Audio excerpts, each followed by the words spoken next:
nobody posts how much money they make wholesaling. And last year didn't go so well for real estate. And to be honest, I made a lot less money last year in wholesaling than I did the year before, but it wasn't just because of the economy. I'll reveal my net income in a second, but first you need to have context into how I got here. Let's rewind back 2 years ago. I net $95,000 in my wholesaling business and made a cool video about it. But let's dig a little deeper into it. Of that $95,000, about half of it was generated from SEO and the other half from Google Ads. So when a motivated seller Googled "sell my house fast" in my market in Delaware, my site would show up in the ads and organic search spots. But something happened that summer that I didn't expect that would completely crush my business. The Google algorithm update. Yeah, so I've been ranking in the top 3 spots in Delaware for like the last 5 years, and it generated a lot of free deals for me. But Google updated how its algorithm would decide which site would rank the highest. And it decided my site wasn't cutting it anymore. I won't go deep into all the reasons why because it gets a little technical, but basically the other websites that were linking to me that told Google I was trustworthy no longer became relevant, and so neither did my website. My site went ranking from the top 3 to, yeah, I don't want to talk about it. So this past year, all of my SEO income completely disappeared, like all of it. But that wasn't the only thing either. My partner Jordan and I ran this experiment through the entire last year to see if we could launch a nationwide wholesaling business. And if you haven't seen my video about it, check it out because it's probably the best video I've ever made. But long story short, it didn't go as planned and I ended up losing almost $5,000 out of my own pocket. And last year, my Google Ads income was even less too.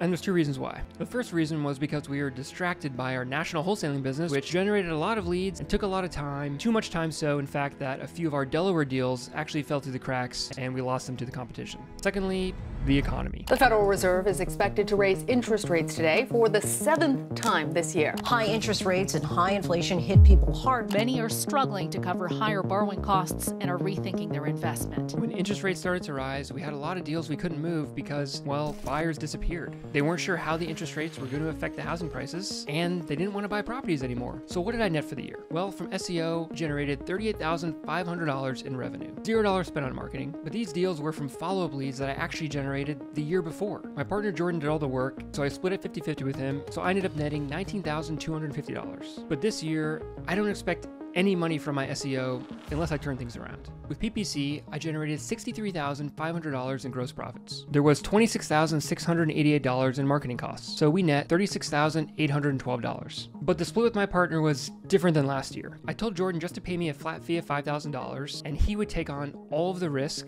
of the ad spend and manage all the leads. I got paid $5,000 no matter how much money he made or lost. Now looking back, I could have negotiated a higher fee, which I plan to do this year. And again, we probably missed out on 1 or 2 deals because we were so distracted with our nationwide wholesaling experiment. And to recap that, we tried to build a 6-figure nationwide wholesaling business, leveraging my PPC skills, but it didn't work out as planned. After all was said and done, I personally lost $3,775. So in total, I took home $20,475 in my pocket. You may ask, Tim, why don't you do everything yourself and keep all the profits? Because I'm busy. See, I also work at Carrot and run a PPC agency. And then the work I do there is more in line with what I think my true genius is, and frankly, it's what I enjoy more. Life to me isn't always about making as much money as you possibly can. Now, considering I took on very little financial risk with anything in my wholesaling business, and the fact we entered a recession last year, I'm not complaining. I know some investors that were running really big operations last year that had to completely shut down.